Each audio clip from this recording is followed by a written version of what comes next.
UFC 299 got dropped at the press conference after UFC 296, which that main event was a total dud, but the rest of the card very solid. Highlight KO from Josh Emmett, a crazy back and forth war with Irene Aldana and Carol Rosa. The prelims were insane, but something that I could think about that might be better than UFC 296 on paper is UFC 299 that got announced on that press conference, like I said.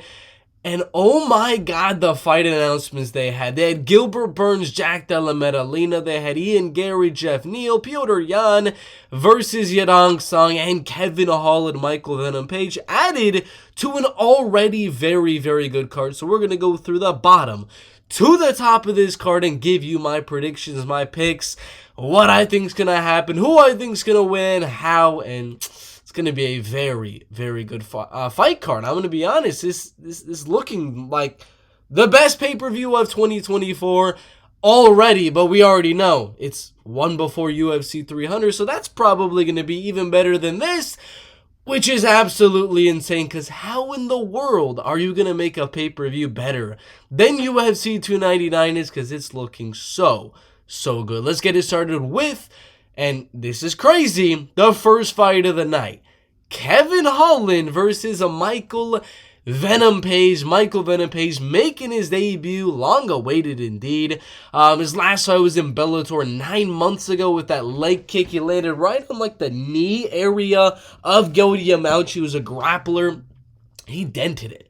The man dented Gotti Yamauchi's knee in round number 1. Very quick finish. Before that, did lose a split decision to Logan Storley that he actually thought he won, and then had a good win streak before that. Even had the freaking Mike Perry bare knuckle fight, and then of course that fluke loss to Douglas Lima as well, which he actually brought back and got a win over Douglas Lima later in his career. But his whole career until early on, where he was in Super Fight League and UC MMA, pretty much his entire career after that was in Bellator. So now that he is inside of the UFC, they're giving him a huge push in number 12, Kevin Holland. And I'm gonna go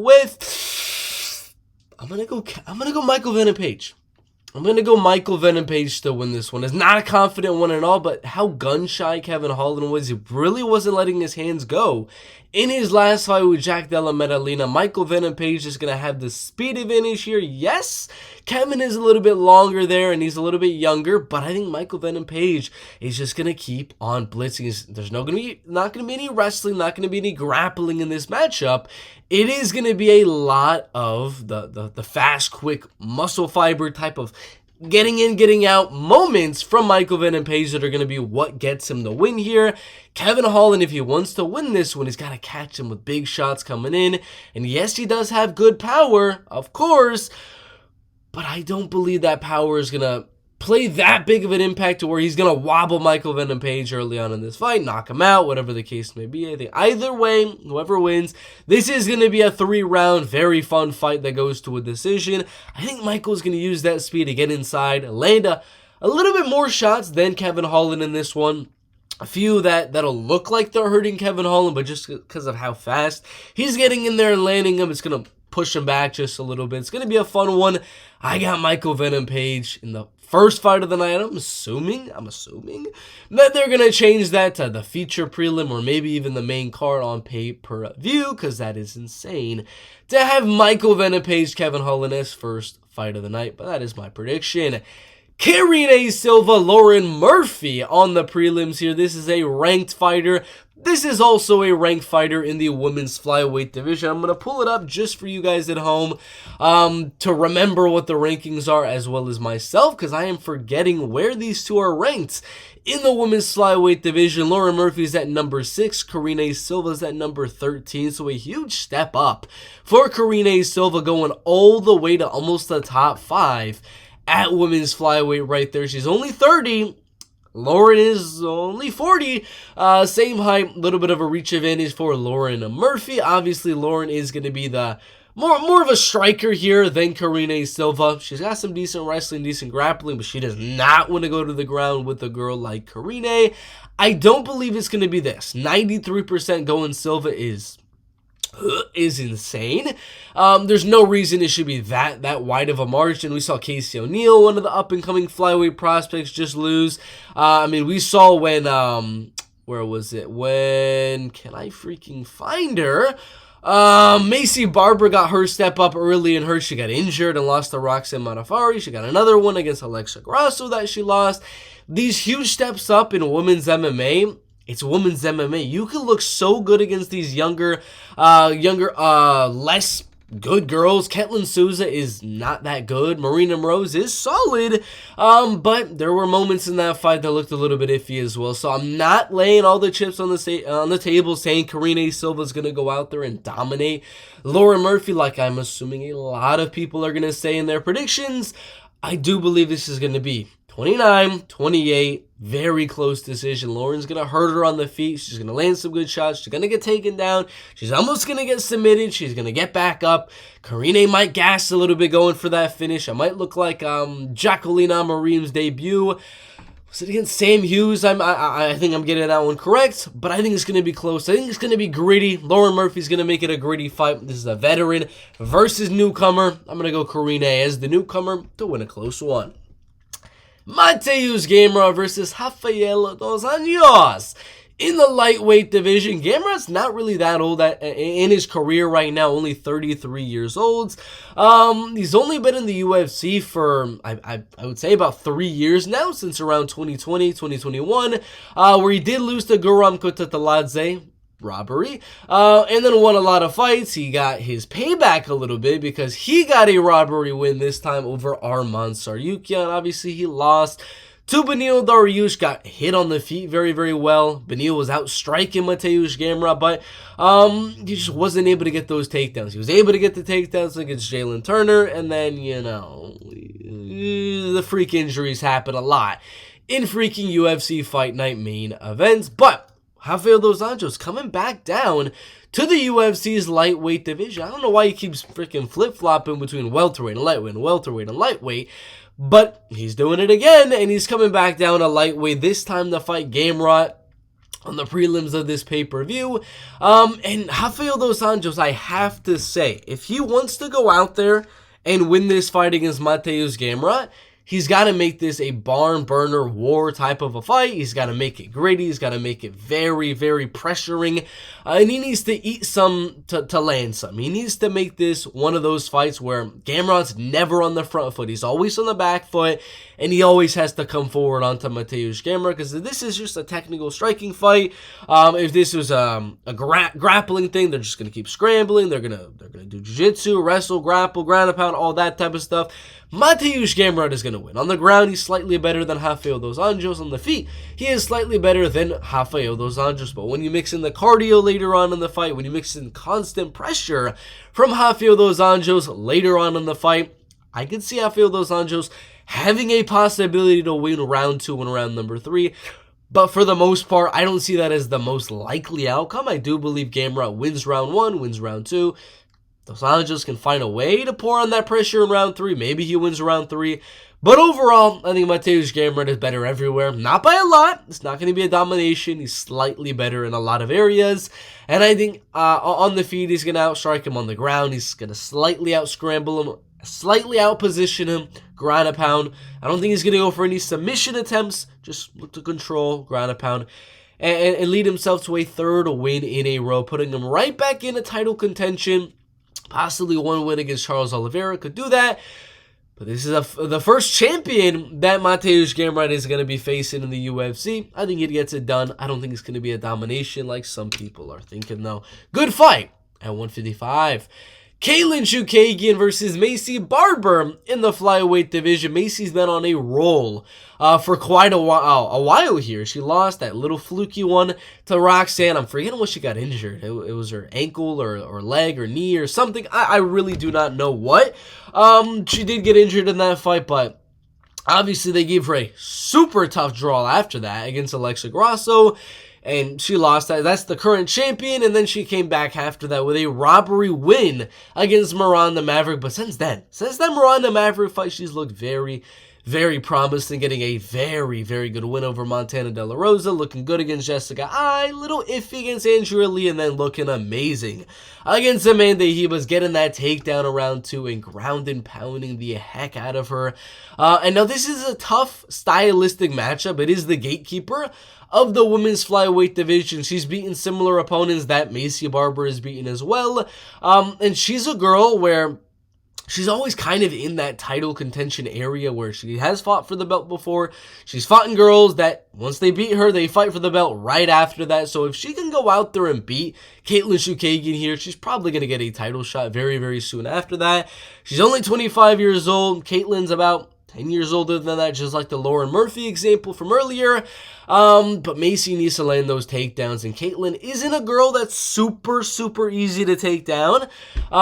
It's just going to come down to, can Maycee just pour that constant pressure on the feet, make that height and reach advantage that Caitlin Chukagian has null and void with that constant pressure, clinch work, holding her against that cage, and just wearing on Caitlin Chukagian. Again, 84-16 is insane to me. I think Caitlin Chukagian has a very, very good shot of getting another split decision. A very close 29-28 decision win. So this is one where, betting-wise, you're probably going to want to put a little sprinkle on Caitlin Chukagian, but I do believe Maycee is going to keep it very, very close on the feet, land those takedowns, a little bit of ground and pound. I think she's going to make those moments count. She's seen in her last few fights, her ground and pound has looked very, very good. I think in very, very close striking rounds, if she is able to get that takedown, she's not going to put it to waste. She's going to land heavy, heavy ground and pound, secure those rounds. So I think it's going to be 2-1, close one, but Maycee Barber decision. Asu Almabayev and CJ Vergara. Asu, if he wins this one, give him a top 15 guy. Only 30 years old, he's 1-0 in the UFC with a dominant takedown and sub of Ode Osbourne. CJ's no slouch either, beating Daniel Lacerda and Vinicius Salvador. Only losing a Tyra and, well, Ode Osbourne. I do believe Asu, this is a perfect matchup for him. Ode Osbourne, the guy Asu just ragdolled pretty much, was taking down CJ Vergara in their fight, so it's an easy prediction for me. Asu Almabayev is going to take him down, and this one makes more sense. Obviously, 95, that's pretty much like a, what is that? Minus 2,000 favorite, something like that. Obviously, not that big of a favorite, but Asu should get this done fairly easily. Kyler Phillips versus Pedro Munoz. I think this is going to be really, really close. I mean, a lot of people were thinking, what's his name? Chris Gutierrez was going to go out there and get a striking clinic win on Pedro Munoz. I wasn't one of those thinking. I was thinking it was going to be a very, very close fight, just like this one is going to be a very, very close fight. But I think Kyler's the speed guy here. They're going to make it very technical for a little bit in round number 1. Very, very technical round, but I think Kyler is going to he's going to blitz. Kind of like Michael Venom Page against Kevin Holland earlier in the card.